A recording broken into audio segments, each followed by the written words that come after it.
Well, good afternoon, everybody. Welcome to another episode of the Industrial Real Estate Show. Pleased to be joined by a repeat guest, one of my favorite guys to talk to, Jeremy Mercer with Matador Capital. Jeremy, thanks so much for joining me on the call again. Chad, thanks for having me on again, man. I know we tried to get this scheduled and finally got it. So glad we got it done. So Yeah, me as well. And now that we're close to summer as well, I know it's a little hard getting people scheduled down. So I really do appreciate you taking the time for this. yeah. What's going on in your world right now? I know the last time we chatted, you were still wanted to do stuff in Oklahoma. Texas was still an area that you were doing a lot of stuff. What's the landscape look like for you right now? We're still very Texas focused. Oklahoma, we're looking at a couple things, but nothing's really connecting up there. And the challenge we're seeing up there, we were kind of chatting about this earlier, is Oklahoma. You can buy yield up there, but you can't really, there's really nowhere to go with it. Everybody will sell you a 9 to 10 cap, but that's the market, and so it's tough. So you need to be buying at a 12 cap to, in your typical syndication type, to find an exit and to make some value and create a pop. We're seeing a lot of challenge there, but we're still, picking up a couple assets in Dallas. We're getting a lot of traction in San Antonio. We love San Antonio, and we just closed a 50,000 foot building there about 3 weeks ago, and we've got several entitled down there. Several in Dallas. We made Houston a kind of a market that we want to go after this year. It's been kind of challenging because it's just so Houston not having zoning makes it so fragmented on like how things work down there. So we're just really trying to get our arms around that right now. So The one story that I always think about when with Houston is there is an amusement park. I think it's a suburb of Houston. It's not directly in Houston, but it's a suburb where there's an amusement park right on the shore. And there was several houses not too far from there. And when the amusement park wanted to expand, because there is no zoning ordinances, they just went and built a roller coaster literally in somebody's backyard. And they didn't need to go through any approval processes or anything. And I've saw pictures of it. It's absolutely absurd. Like picture your house, and then right behind it is a roller coaster. It's just crazy. yeah, no, that was we kind of went down there doing some discovery, meeting with a lot of groups. I was like, no zoning. I mean, we're an industrial, so like that's great for us, right? But like, do the people care? Is it a tenant issue? Oh no, the tenants don't care at all. The neighborhoods absolutely hate it, but there's nothing they can do. So it's Houston is a whole nother beast, man. It's a very different market, but it does have a lot of velocity as far as square footage goes, and so that's why we're kind of going after it to kind of just find more deal flow. So Yeah, I mean it's a huge market and an economy as well. So I can oh see the appeal on that. Where are you finding deals right now? Are sellers being realistic, adjusting cap rates based on today's market? man, it's tough. It's we're finding people getting out of buildings. I mean, we're under contract on a building right now that the tenant went bankrupt. We closed another deal earlier this year. The tenant went bankrupt, so just so we're gonna have to go backfill these buildings. But we're just making a bunch of cold calls on brokers and just trying to find opportunities. That it's just, but the math is not connecting on a lot of stuff. And this is kind of we track every single deal that comes to us, whether it's some broker just sends us a flyer, we track it. We like to look at dollar volume that we see per week, because that kind of tells us just wait till next week, there'll be more if we're seeing a bunch of deals. So but in 2022 we had 1.25 billion in assets presented to us over about 221 opportunities. We offered on 250 million of it, and we purchased 56 million of the 250 million we offered on. In 2023, we had 2.5 billion in assets presented to us over 444 assets. We offered on 501 million of those assets and bought 29 million. Wow. So I think that's a great indication of how far the bid and ask spread is apart right now. You know, if you look at just a micro market of us, like our little microcosm, and this we're on pace this year to probably see about 2 billion by the end of June. And I mean, we've only closed about 9 million worth of deals this year, and we're under contract on about another 10 right now. But man, I mean, my goal was 75 million this year. If I get to 35, I'll be tickled, you know. So it's tough. The one thing we are doing that we're having a ton of success with is getting owner financing. And Mm. we are, you know, we're not making a deal work with their owner financing. We're making it work with conventional, but we are going out and, you know, kind of identifying the asset to where, you know, there's a situation where the owners own the building forever. He's under market on rent.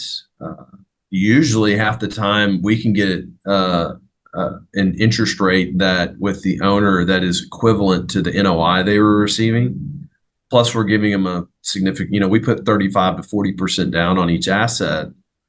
So they're getting a big pop and they're holding the paper on a piece of property and they know better than anything. So that's where we're finding opportunities, is trying to profile assets that have a seller like that and make those deals happen. And so we've I think about 6 of our last 7 deals have been owner financed. So I want to explore that a little bit more because I think that I've heard that numerous times as well, that that's the path right now to take. So if an owner has it under market lease rates, if you're getting financing at the same rate to cover NOI, you're basically going in, cap rates the same, but your lift is taking all those leases to market and then either taking out traditional takeout financing, or what's the plan there? Is it just to raise NOI over time? just raise NOI over time and sit on their debt, their cheap debt. I mean, we're getting, you know, right now, if we're going conventional financing on a deal that we would do, we're seeing debt around 7.75. But these deals, I think the highest we have is 6.5 and the lowest we have is 5. Hmm. So, and we're closing one in 2 weeks. We're getting 4.75. So, um, it's you know, and then there's some unique situations too that we're finding. One trick we're using, this is working really well, is, you know, we'll find a situation where the owner might be needing to get out of the building, but they need a lease back, and owners have a real hard time paying you lease back that yields anything that makes any sense. So what we found is we just work a deal now where it's like, look, you don't pay rent and we don't pay mortgage. And when you get out, mortgage payment starts. So we get some free runway on carry to start pre-marketing, you know, to get the building marketed and, you know, um, and not really burn up a lot of our reserves doing it. So it seems to work out. That's a technique we're using a lot that works. So That's a very creative approach. So you're still giving them the 30-40% down payment yep. towards it. Mhm. You're just not charging them any mortgage until, and or you're yeah, because on sale leaseback, you're not paying a mortgage, they're not paying rent. So it's Right. for them, it's just they get some cash flow up front. They're not spending money every month until they move out. Are Yeah. those scenarios where it's short-term leasebacks then, or are those even longer? Yeah, for the most part. The longest one we have right now is 1 year. But the tenant actually got out, or tenant slash former owner slash lender got out in 6 months. So we now, if we can land a tenant sooner, you know, we actually do better on the business plan. So we're, you know, but that one worked out really well because it's a very unique asset that's going to take a while to lease because it's a very specific iOS type site. But you know, we'll get it done. And you know, but yeah, it not to say it takes the pressure off, because the pressure is always on to get these things, you know, stabilized, because that's the, you know, when you're an operator, the biggest pain in the butt is going to be a vacant asset, in my opinion, just because there's a lot to deal with a vacant asset, that, you know, and then the, you know, the leasing team, vacant building, theft, all these different things that, you know, you can encounter while you're trying to get it leased up. So we really try to focus on those assets hard and get them leased up and get them cash flowing. I mean, that's the whole point of this, right? Make money. So Yeah, that's as an investor myself, that's the scariest part to me is having a vacant building, especially if it's a single tenant building and it goes vacant, because you're right, now you lost cash flow, but you're also paying all the operating level expenses and your debt. Like it becomes a bad situation pretty quickly. Yeah. What do you do? Is it how do you have a brokerage team in place? How are you focusing on these to lease them as quick as possible? We have a saying around here. We call it an asset is in the PTSD mode. So and that's our acronym for that is push towards stabilization and distribution. So it's like, work in the leasing team. I kind of put my broker hat on too and call all the brokers and work through work on tenants that would go specifically into that space and really just try to work those angles on it. And then construction. I mean, construction is one of the biggest time sucks of this industry is, people sometimes ask, what do you do for a living? I'm like, well, I'm in commercial real estate, but I really think I run a construction company more than anything, because we're doing multiple millions of dollars a year in construction on assets. So it's really managing contractors timely. So even when you get the lease done, then it's like, man, it's the push to get the TI done. And so just a lot of focus with me and my asset manager on like pushing all these items forward every week is just kind of a part of what we really focus on. So Do you have any systematic way of approaching a vacant space? Like, do you go in and automatically do a certain amount of cosmetic improvements or update the office or perhaps update LED lighting? Is there anything you do every time or is it case by case? uh kind of a mixture of both, right? It's first thing is get a security system on it because next thing you know, your power is going to get ripped out. So get in it, get it secured, get the property, make sure everything's working, right? Make sure that the lights are working and everything's clean, those are just some basic things you can do to win, right? And then as needed, do make ready, just some basic things that the tenant's going to ask for no matter what. So just go ahead and get those things done so there's not an objection. And especially on the smaller bay spaces, those things tend to move pretty quickly. So you might as well just get it done because they usually want to sign a lease in the parking lot and move in. So so yeah, uh, executing construction is it's paramount, right? Because it's you're relying on a third party, you're relying on your GC, and you got to manage their timeline that they'll never hit because contractors just don't ever hit timelines, and so it's just part of it. So It really is. And that's the same on everything I've been involved in too. Jim McKinnon had a question. Hey, Jeremy, say in Houston, what is the average annual lease rate for iOS sites? Here in Edmonton, we probably quote 70 cents per square foot for poor yard and 90 cents a square foot, average dollar to $1.25 for really good. So Houston, I'll apologize. I don't really know. We have not executed it. We just started in Houston in January and we haven't even contracted anything down there yet because we haven't got anything to match. And it seems like most things we've seen are business parks. So I'll just speak on what Dallas looks like. Dallas is probably a market where you're trading on the low end $6,000 per acre per month. So I guess that's net. So that's $1.65 a foot. $6,000 an acre is going to be fenced, crushed rock type yard. And then your upper echelon is going to be 8,000 to 8,500 a month, triple net per acre. So the big thing I think in iOS that you got to have is a shop space. Like I don't like iOS. I think it's like pure yard space. I think it's that acronym got really popular and a bunch of people put money into it and now I call them buildings I was trying to sell people forever and then capital markets put an acronym to it, and it made it institutionally safe. So all this money flowed into it. They make all these truck yards, and now those things are pretty difficult to lease. We're currently in an iOS site that we're under contract on. That's just a yard, but we're going through the process of pre-development meetings to build a building, because I won't do it just as a yard. So I think the big thing of people looking at iOS is you need to have a shop component to it. Otherwise, you could get lease up time would be is very long without it. So Yeah, I've seen the same things, just pure straight yard, which I mean, that's what it was always called, is just lay down yard or industrial land.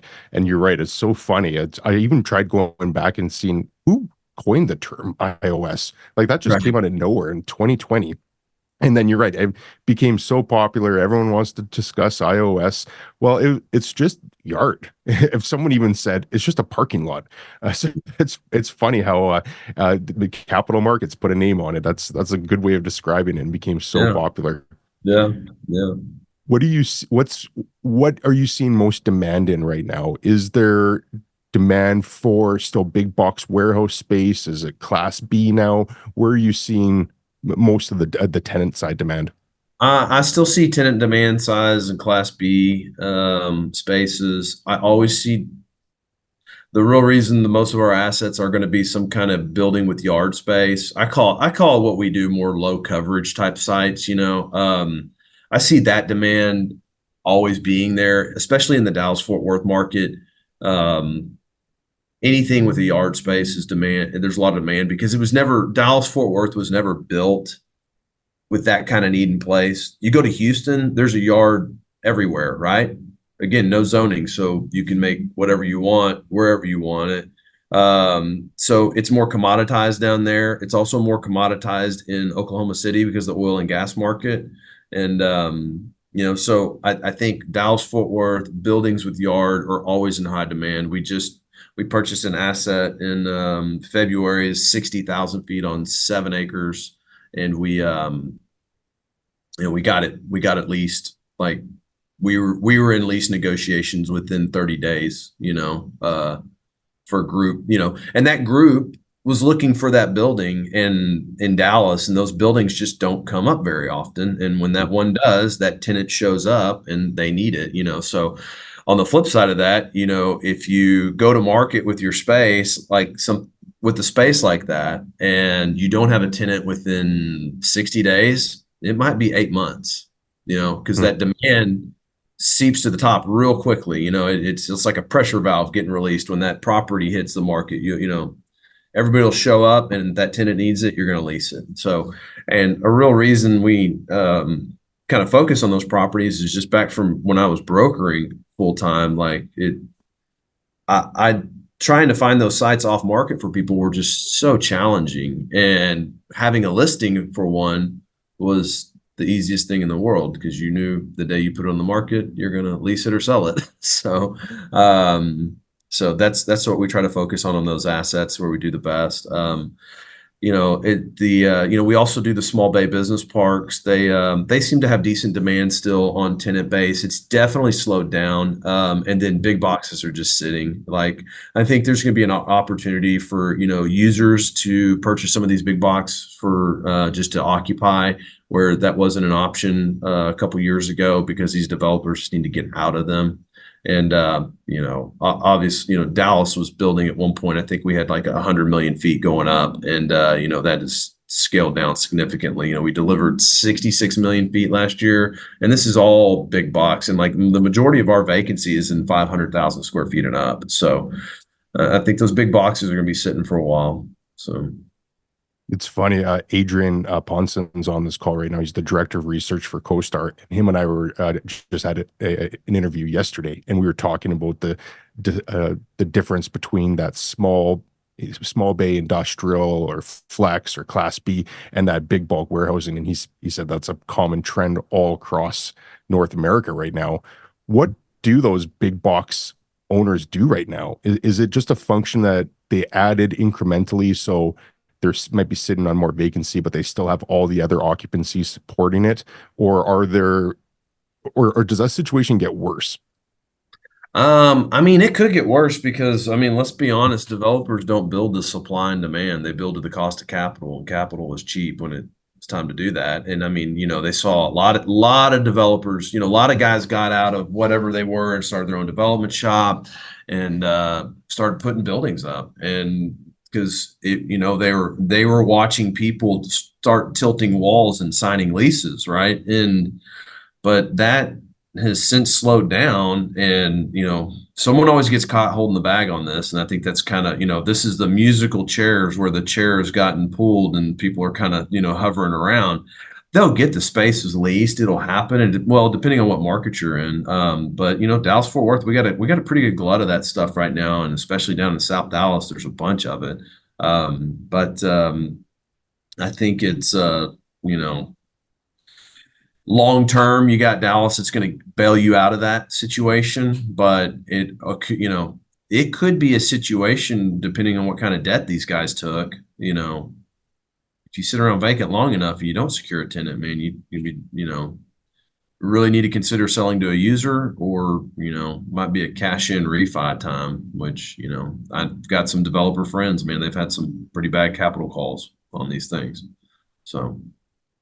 Yeah, that's an underreported phenomenon happening right now in my mind, is that everybody that's especially sitting on a vacant building or is coming off a 5-year fixed mortgage and they're looking at refinancing, whether they have leases that haven't accelerated enough to cover that, or they just haven't been able to lease and perhaps the market softened, they probably do have challenges meeting that debt service coverage ratio, which I'm surprised that's not more news across all asset classes, not just industrial. But if you have to do a cash in refinance, where's that money coming from? Like it's coming from your pocket. You might have to sell something. Not many people are just sitting around with a whole bunch of money to do a cash in refinance either.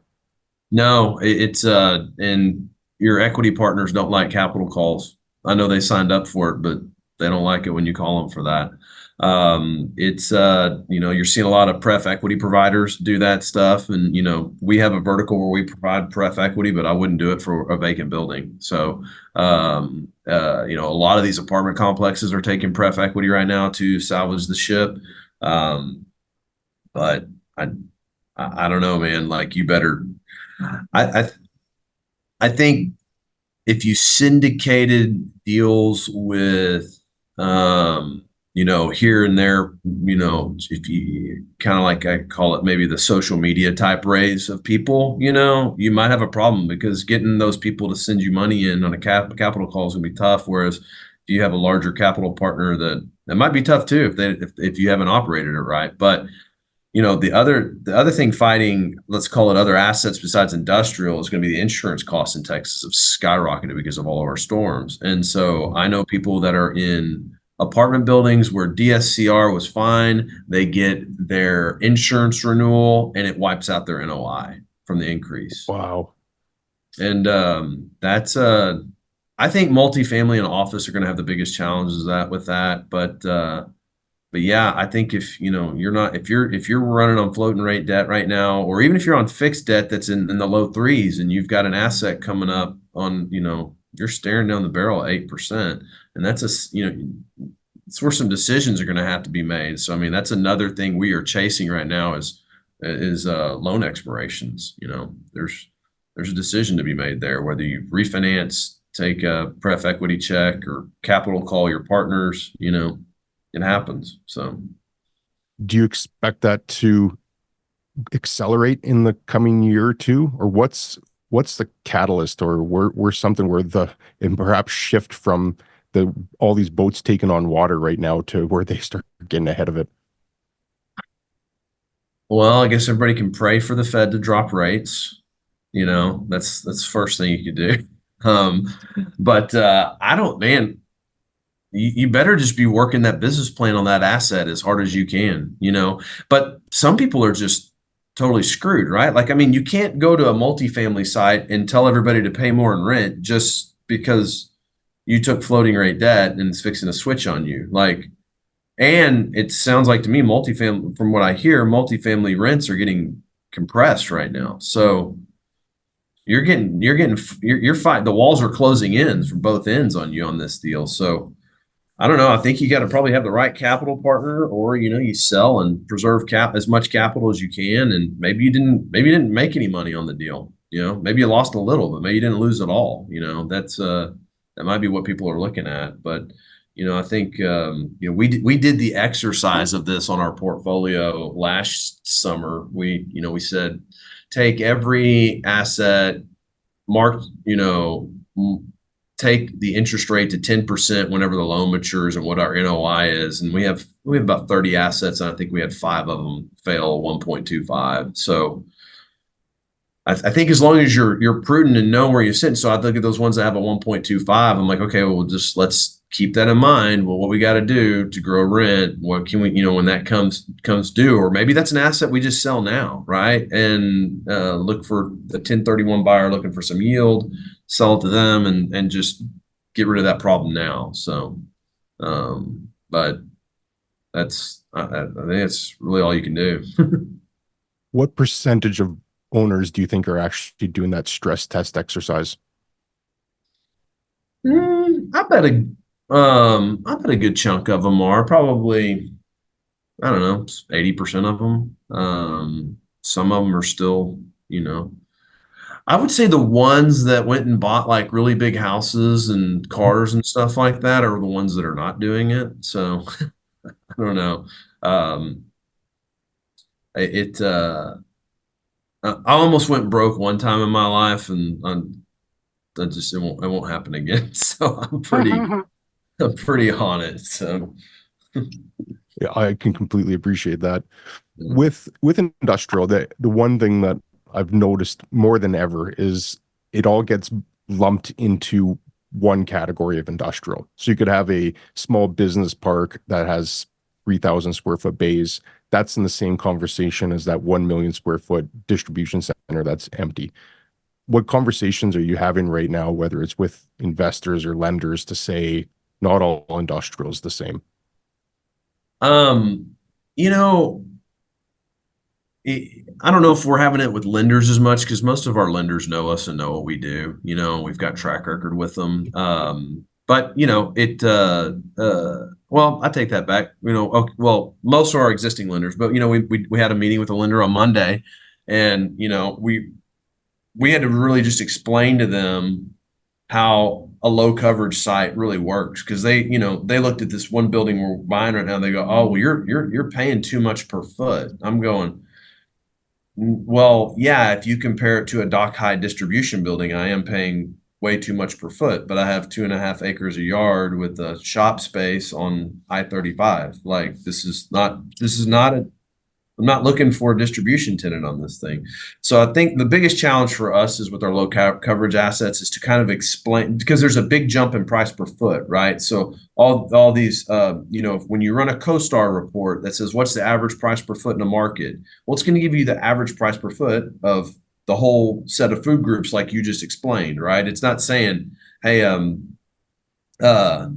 and it's not like saying, okay, well, all these bulk distributions are trading at $90 a foot, and then it, it it just runs the gamut of things. And so it's really it's really an income thing to me for those buildings, because at the same time, like, yeah, I could be paying $160 a foot for a building and everybody thinks I'm crazy, but I could sell it to a user for $230 a foot because they need the yard space, and there's no yard space deals in Dallas. So you know that maths to me. So it's that's the real education we have to spend. Small bay and stuff like that, people get that. That's kind of like an apartment complex for industrial.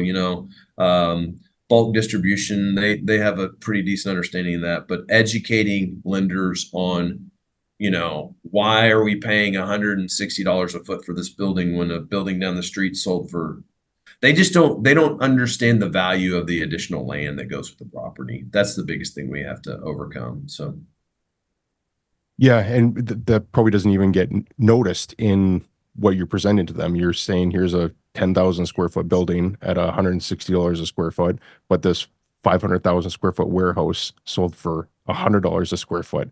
It's two completely different assets. It's almost like comparing an apartment building to industrial at that level. So I could see that being such a challenge. Well, we got to educate the appraiser too. I mean, who's the first person the appraiser calls in a deal? They call us and they go, "Hey, we're appraising this. Do you have any comps?" Absolutely. Here you go. They're all right here, and we've had to kind of scrub those things to be really indicative of the asset we're buying, not of the market. It's almost like you have to create a subcategory market, right? It's just there's multiple menu items on the industrial real estate asset menu, and you got to just really hone in on what that kind of use is. So Hmm. Jim had a couple more comments here I just want to get to. Spending a lot of time on site coverage ratios. There's no uniform or formula, and sometimes hard to get value for excess land. Uh, and then his question was, do you peel off the excess land on site coverage to bring building square foot back to the average site coverage?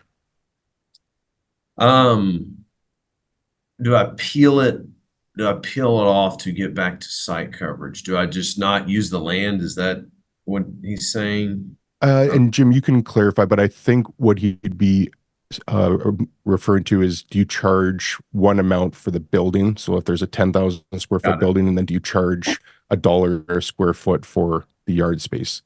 No, it's starting to get some congruency on price per foot to the building for a kind of a yard component. Like uh it's I don't know. It's kind of like an evolutionary process, right? We're constantly trying to find that metric that works to tell you that. And every time we start getting close to it, then a comp comes in that totally throws all that off. So it's tough to do that.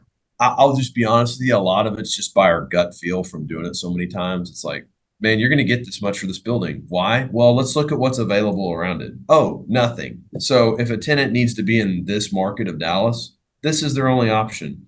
And so we'll trend toward the higher rate of the deal, of what we see in the comps and try to push. So I'll kind of overshoot pricing a lot on, not on my underwrite, but on my listing price. We underwrote 16 a foot net to the building. All right, go to market at 19, see what happens. Hmm. So Are you finding that with these sites being so rare in Dallas that owners aren't trying to get premiums on a sale price? if they're marketed, yes. Yeah. If they're S- marketed, they are. So you're trying to find off market deals that. Yeah, if it's on the market, it's all the juice has been sucked out of it, most likely. I think we've purchased maybe two on market deals in our career, and that's usually when a residential agent lists it, and you know, so that's a very mismarketed deal, in my opinion. So, I've seen that too. Uh, Jim also shared a graph. Wyatt, I don't know if you can pull that up real quick because I can't see it too well myself, but it might look interesting. Um, if you are able to do that, Wyatt, great. If not, don't worry. So is there any perfect ratio of land that you want to see to the shop space that you put up? Or is it just like you got 3 acres, you put up a 10,000 square foot shop? I'll give you a range. I would say 15,000 to 30,000 feet on 3 to 5 acres. Like those are money deals all day long. Like, give me a 20,000 foot building on 5 acres. Give me like 20 of those, and I'm done. Like, those are great. I grew up in the steel business, and my dad built a building for a steel company, and it's 18,000 feet on 5 acres in the Grand Prairie area, and that thing is just we've had at least leased to other tenants for about 18 years, and it's just never goes vacant. Goes vacant. If it goes vacant, it's backfilled in 30 days. So It's like Jerome Powell. It's a money printing machine. there you Uh, go. Jim, okay, thanks, Wyatt, for pulling this up. And we can share this after. I'll copy this and we can put it into the group because I think this is actually pretty interesting. I think this is right in line with what you're saying there too, Jeremy. It's looks like Jim put all this together on building size that you want to see based on the acreage. So this looks awesome. So thanks Yeah. for sharing that, Jim. And I think that that's right in line with what you're saying Yeah. too. What does the building look like? How you putting up anywhere from 10 to 50,000 square feet? What does that building actually look like?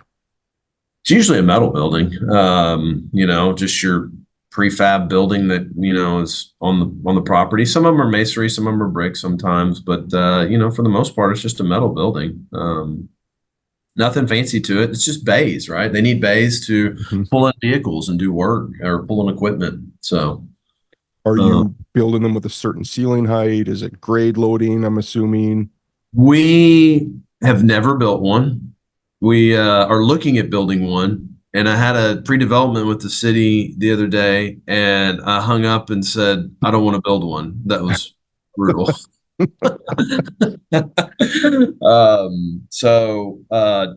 Our one of our sites that is a pure ILS site, we are going to probably build a building on it, but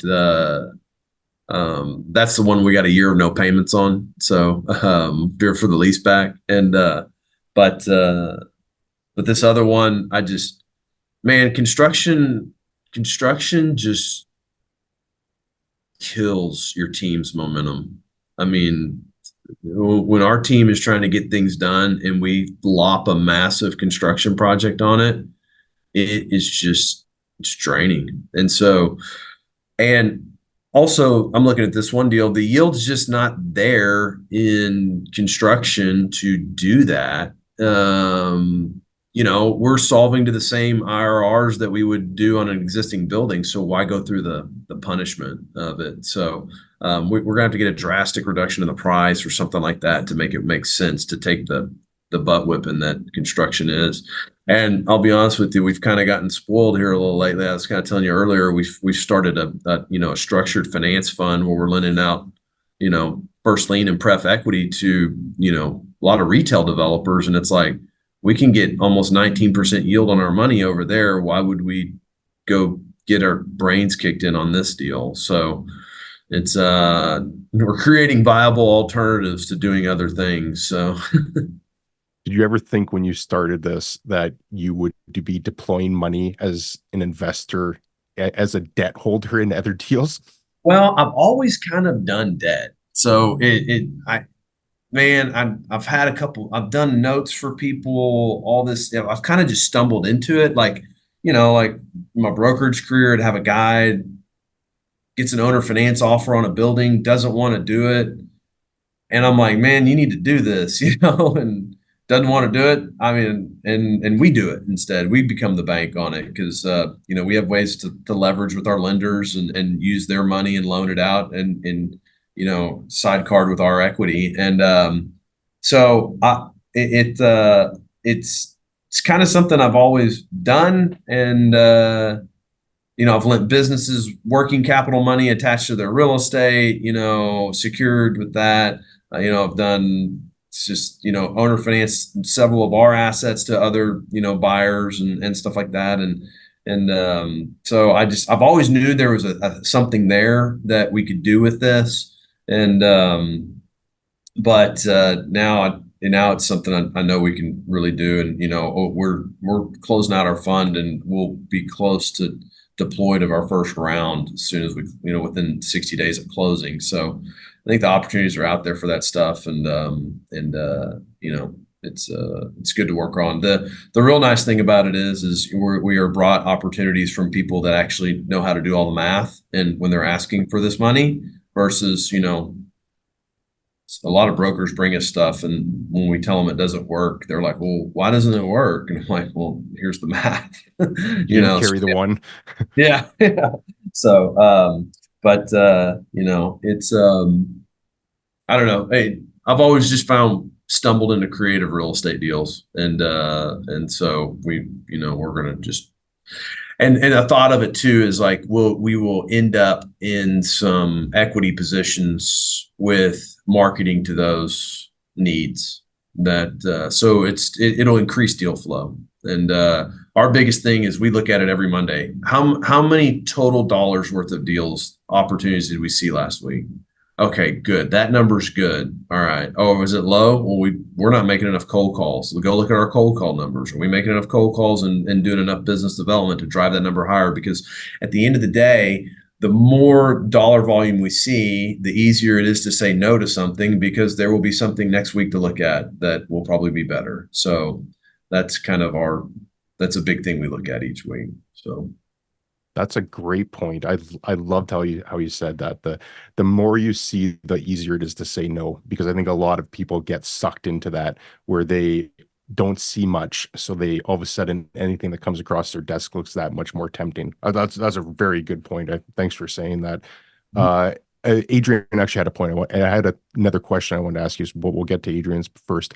Hi, Jeremy. Curious, all the iOS and low coverage deals that come across your desk, what ballpark percentage of the properties use their outdoor space primarily for truck parking versus percentage use it primarily for other purposes such as materials, equipment, so on? I would say the majority of them use it for other things other than truck parking. And maybe, and now that could be, I've created the lens that I don't want a truck parking place brought to me, you know. But I would say the majority of it are other uses, you know, building materials, equipment rental, those kind of spaces. You know, when I think of our tenant mix, we have oil and gas, we've got equipment rental, we've got environmental or waste companies, environmental companies. We got a scrap yard, you know, so it's there's a whole lot of other users other than just logistics parking. And I think that the whole drive of, you know, the acronym iOS came from the need for additional trucks because of the blooming of industrial distribution and the Amazon effect. But they've always been here for other needs. Like, you know, we have the public utilities, one of our tenants, you know, they have a fleet of vehicles. They got to have somewhere. We have a residential home company is probably one of our best tenants, and we follow them around wherever we can go. They need these sites all over the place. So I would say the majority of them aren't truck parking tenants. So Hmm. The question I was going to ask you was if you're going to deploy some of your capital as a debt partner in OKC's proposed largest office building in North America. absolutely not. We actually redlined office in our fund documents. We can't touch an office in our fund. So nor would I. You know, and it's crazy, man. You know, I live in Prosper, and it's just north of Frisco. You know, we abut Frisco in Texas, and man, I mean, they've announced 6 million square feet of spec office up there, and you know, okay, you know, kind of back to your example earlier of, you know, there's, you know, you can't lump all asset classes in with an industrial because it skews everything. You know, a lot of people will argue that, well, Class A office leases over, Class B office. So you can't lump all the real vacancy together. You got to kind of segregate it out to look at the vacancy of office. I don't care. I ain't taking a bet on office. I just ain't doing it. So, and my big thing I think with office is I don't think you've seen office fully flush itself out yet, because you've got to think of all of the multiple floor plate leases that were signed prior to COVID. You know, company. I just think of this because I know this floor plate. I look at, like, there's a building in Dallas on 35. There's a big tenant in there that's in 7 floors, and they're going to expire in like 2 to 3 years. They're not keeping 7 floors. It's not happening. They signed this deal before COVID. So how many of those multi-floor plate deals are just a sitting time bomb to go off? Are they going to renew? Probably. They'll probably keep 2 floors out of 7, you know? But then you got 5 floors of an office that's just going to get waxed. So I don't know. Office has all the TI and all that stuff in it. And then now you have a lot of building owners that are like, why even put money into this? I don't even know if I can get tenants, you know? Well, you got to up the amenities to get the tenants. It's like, yeah, maybe, you know? And so, yeah, we will not be investing in that development. And we will, if it, like I said, if it gets permitted and starts happening, Matador Capital's for sale. Everybody can buy everything. That is officially the top of the market, figuratively and literally. When the Yeah, biggest skyscraper gets built in North America, there's an economic collapse coming. We talked about that earlier. So yeah, that would be. I think it's all publicity. I think that guy is found a small area where he can get a lot of exposure and a lot of recognition. I'd be very surprised personally if that goes ahead in its current iteration. totally agree. I doubt it happens. So To your point though, with Office, I'm the same. I think Office is scary for that exact same reason, is that the shoe hasn't dropped fully yet. There's every big company that leased office space, call it 2017 to 2020, they did 10-year leases. Like that's just the reality of, if you're putting in that much TI to build out a space and make it what they want, you're doing a minimum 10-year lease. So those haven't come up yet. Like we're 2, 3 years out before that big corporate pullback of office requirements. And maybe they pull it through, maybe some of that space gets taken off the market or converted into some other use, but I still see a lot of pain in that forecast on office. I there's nothing in my tea leaves that says that that market's getting better anytime soon. So to redline that as an exclusion is, I think, a smart thing. And same with me. There's almost no price that I'd consider an office for other than land value. For the sake you might just have to demolish the thing down the road. What land value with the entitlement process to switch it to industrial. and demolition costs. Yeah, there you go. So what's you said that you've done 9 million, you've got another 10 million under contract, you'd hope to get to 35 million. What's the plan for the rest of the year? Is just more of the same thing, try to be creative, a seller financing. I love the creativity on the no mortgage payments and no rents. I think that's a brilliant idea. What does the rest of 2024 look like for you? Man, just digging up deals, more volume, see the more volume we see, the more ability we have to buy more deals. We're we're looking at just some specific marketing campaigns. We're really spending, we've kind of poor boyed this thing for so long, but we finally hired a full-time analyst. And so it's like and I got a intern in here this summer building a lot of databases, and so what we're really looking at is, let's target the assets that we know we like, let's build that database up. And then let's profile those owners based on their mortgages and what their maturities are. And then let's profile the tenant base that we want to be associated with. And one thing I've looked at with some of these iOS tenants is like, okay, I like this tenant, find their locations. Now look for every building next door to them and try to buy the next door building and then expand them into it, and it, so those are just some ideas, we're trying to float around and trying to execute on. And, so we try to pick two or three of them and just really hammer down and execute on those and get those going. But I think really just identifying, we know the assets we want to buy, we know what they look like, but like actually identifying them with an address and a profile. And we kind of call it like, kind of think of like, you're like almost like you're a missile, right? I need to acquire a target, and then now we shoot at that target, and that's a direct marketing campaign to that owner and to that tenant, that makes sense for our portfolio. Yeah, that makes a ton of sense. That what do you shoot at if you don't have a target? You're just Yeah, firing missiles off and hoping that they hit what you want. So yeah, right. it seems much more efficient. You've started your own podcast too. How's that going? No, it's fun, man. It's a lot of fun. So we kind of have we have a couple little segments on it. Monday, or it comes out every Tuesday, but me and will get on there and just kind of run through, we'll run through the markets, stock markets, treasuries.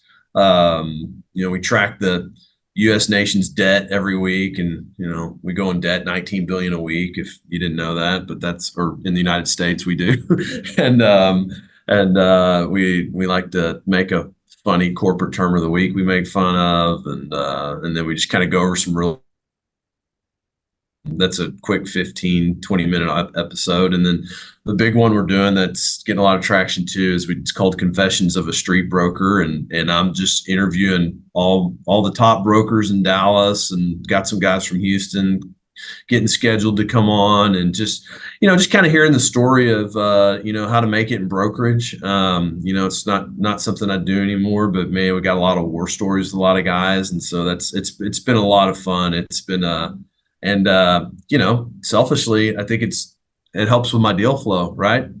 All the brokers are listening to our podcast, so they're hearing us all the time and thinking about us. So we've been growing our listener count, and it's a lot of fun, man. I really enjoy it. We got some really good episodes we just recorded, and so it's fun. That's awesome. Yeah, I've listened to a few of them and they're very well done. So you guys are doing a great job. And you're right. Not only are you adding some value to the community, which there's a lack of that, but you're also creating deal flow into you by that name recognition. So I think it's a brilliant idea. Yeah. If anyone has any other questions for Jeremy, please put it into the chat. I have one last question. And it's a question I've been trying to ask people at the end of every interview. We've covered a lot. What questions haven't I asked you that I should have? Questions haven't you asked me? Um, it's like asking myself a question, right? um, It's an interesting question because it yeah. does put you on the hot spot, but sometimes I just forget to cover things or there's something really important you wanted to cover. No, I think well, let's okay, well, let's get into the hot Twitter stuff. What do I think about all the Twitter nuke bombs going off I here love lately? it. I love it. So, I think that's a great topic. man, a lot has happened in the last 2 weeks on Retweet, which is kind of where, that's where we met, and Mhm. and all that stuff. And I don't know, there's a couple opinions I have on it. I think sucks that Chris Powers left the platform. He's a great That thought really leader on sucks. there. Yeah, I totally get why he did it. Like, he does not need this, but he was a great contributor to it. I think it seems like the guy going around doing this is probably the same guy of multiple accounts, in my opinion. And I almost feel like this.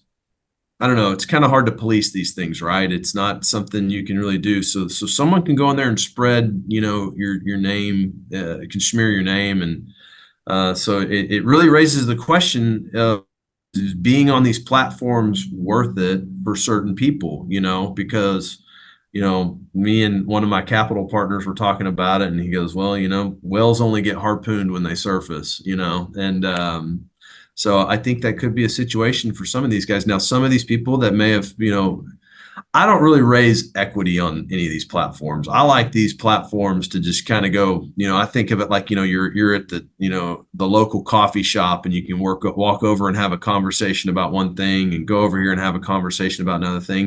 And then honestly, if someone connects with you, and you make, and they want to invest with you, well, then that's on them to do the vetting on those things, and so I think the biggest thing that comes out of all of that is, I think the guy that's kind of pulling all this off is trying to act like he's some champion for the uneducated LP, but that's on them, man. They need to educate themselves. You need to interview these sponsors. You need to know who they are, and I guess the other thing I would say too is, if a sponsor is interested in you, and the most you can cut is a $50,000 check, and they're giving you a lot of time, you should question that. So, I think, but I think I also think it's kind of screwy that everybody's doing it anonymously. If you're going to call somebody out with facts, and have a debate. You know, don't just lob rotten tomatoes at everybody. So, Yeah, I'm with you. I'm torn on it. On one hand, there are some bad actors in the space. There are people that have probably swindled unsophisticated investors. Ideally, they should be accredited, so they should have some degree of sophistication, but I don't know if that's always the case. I don't know how many people skirt the limits of saying that they're accredited or actually prove it, or certain funds.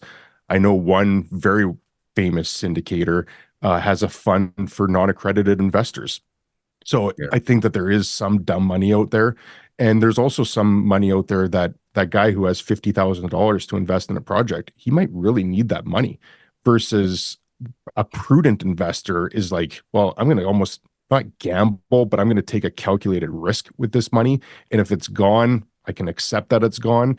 But some people, I think, have put money that they don't have in there. So if one thing comes from it, if it does shine a light on the fact that there are some unscrupulous operators out there, I don't think that's necessarily a bad thing. But someone made a comment the other day, which I completely agree with.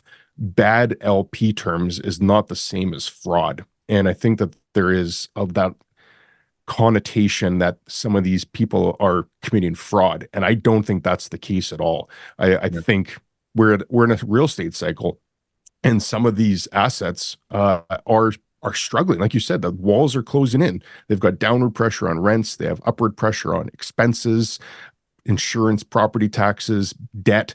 So that's a terrible situation to be, but it's a cycle. So that doesn't mean that they fleeced their investors or that they're committing fraud. It's a circumstance of what we're dealing with. So yeah, I'm completely mixed on it. I was very sad to see Chris go. I hold Chris in such a high regard, and he was one of those guys. When he put out a post on Twitter, you'd read it every time, just because there's a lot of thought and wisdom that went into it. So I think it's a net negative for sure that we're losing some people, and I think that there's other people that'll be hesitant to join now. I think that there'll be people that are on the fence on whether it's worth it. And the only trade-off is that this anonymous account just put a little bit of a spotlight on it.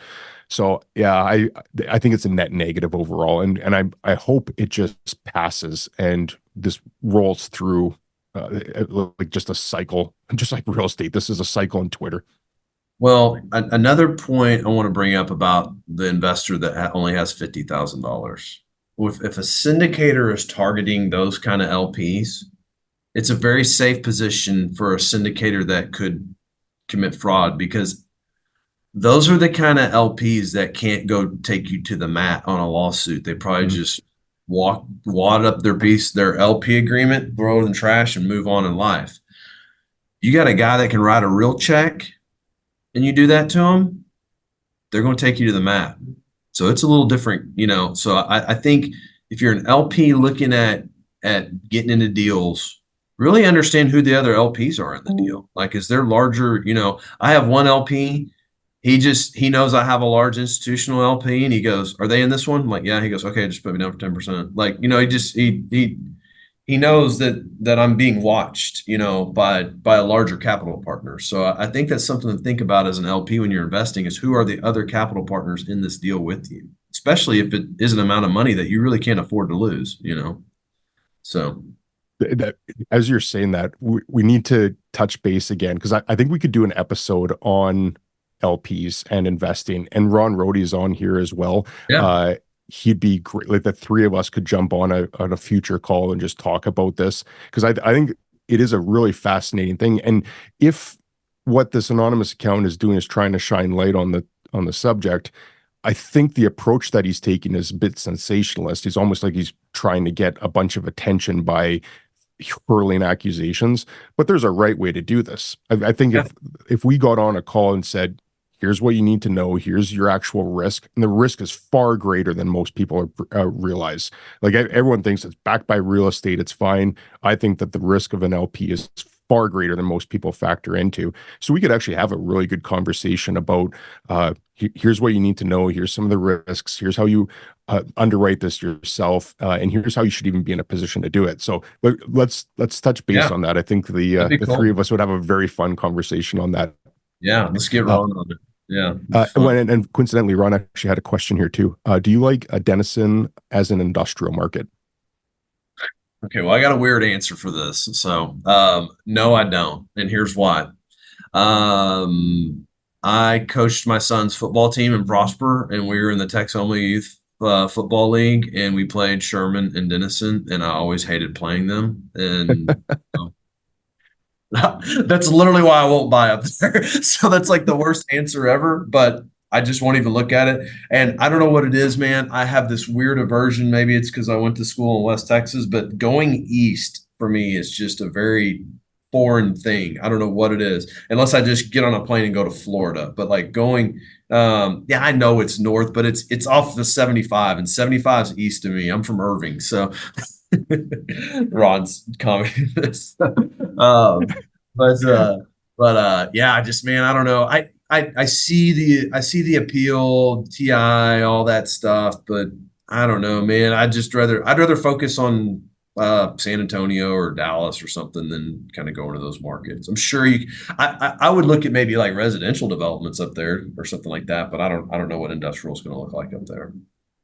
We could have a two-part episode with the three of us. There'll be a battle about Denison. Ron's Yeah. obviously pro Denison, so Yeah, I'm pretty bullish on Denison. I think you live in Prosper, but I grew up here 20 years ago. You never could have told me because Salina was a 1A school. Pilot Point was a 2A. I mean, these were tiny little towns. And Sherman was a 5A school. Denison was a 5A school in 1991. yeah, Sherman and Denison, but I'm saying that where the population has grown in Salina and Oh, Little yeah. Elm and in that direction. So I think if the development continues to the north, Denison can be a new industrial hub in addition to Sherman, as a whole. You know, kind of I try to mirror off the Inland Empire because people started from LA and then they just kept growing to where you have your own submarket in, you know, I don't know the names, but like further in Irvine, that it's not close to Los Angeles Airport by any means, but I think it has that potential where it can be a, you know, transportation, lower cost of land, and if the labor wants to live there, and then there's good schools, and to your point, Sherman, I mean, they have one university, but I don't know. I definitely am more bullish on that than going south of Dallas. Yeah, and I kind of think of like Mansfield and Kennedale. Those things have been on islands forever, you Yeah. know. Um, I uh I think your labor market is better up there, and I'm solely basing that off what it's like to go to WinStar Casino versus Choctaw. I think Choctaw's excellent compared to WinStar, and that Choctaw's pretty much touching Denison almost, you know. So I think there's a better labor pool up there. Um, I don't know. I just don't think it's anything that's going to be on our radar. I'm sure. I know a lot of people are looking at. A lot of smart people are looking at it and putting money up there, so it will work. I think, but it's just not something I'm going to chase. I don't know, and it really comes down to Little League football. So that's fair. That's Yeah, totally fair. Catalyst Partners bought. Sorry, go ahead, Ron. Oh, Catalyst Partners bought 180 acres outside Denison. So yeah, there's definitely institutional capital, but I don't know. I think it's for me at the price point, it can be kind of one home run type of swing when land prices are still cheap. You know, you can buy some decent land that if I just play, to your point, within DFW or within these established areas, kind of have to hit singles over and over again. Nothing wrong with that, but or just increase your deal flow and wait till next week. I mean, I look at deals. I don't know what you look at for volume, but I when I think about it the way you were describing, I don't know, 10, 20 million a week is what I'm kind of underwriting at a 3 to 5 million checks purchase price size. So is that ratio something you guys have, or We look at it. We averaged last quarter 94 million a week in assets brought to us. Now that's not just across DFW though. So we have, you know, other markets in there. So, gotcha. Cool. but I don't know what the average size on them is. I could look and tell you, but I don't know. Yeah, I think Sherman Denison would be a place that if you went and studied it, you would definitely find a way to make money on it. But I just don't think we have the bandwidth to study it, and so. But someone will make money on it. I mean, you got the lake going out up there too, the Bodiark Lake and all that stuff. That's there's a lot happening up there. So We could continue on the debate next time, but in the interest of your time and everyone else's, Jeremy and Ron, I'm calling the end to the Denison debate. We'll add it. We'll add it to the next one though. When we get on, we'll do a whole call dedicated to LPs in Denison. I like I like the how do you really evaluate that call? I like the round table idea you got going. I think that'll be fun. So I think that'll be a ton of fun. So I'll tee that up offline with you and Ron, and I think that'll be an interesting one too. So, Jeremy, thank you so much for taking the time on this. Always enjoyed chatting with you, and thanks to everyone that joined in and for the questions. Great call, Jeremy. Have a great summer. We'll talk base offline as well. yeah, awesome. Thanks, Chad. Okay, thanks, Jeremy. Thanks everybody. Have a great weekend.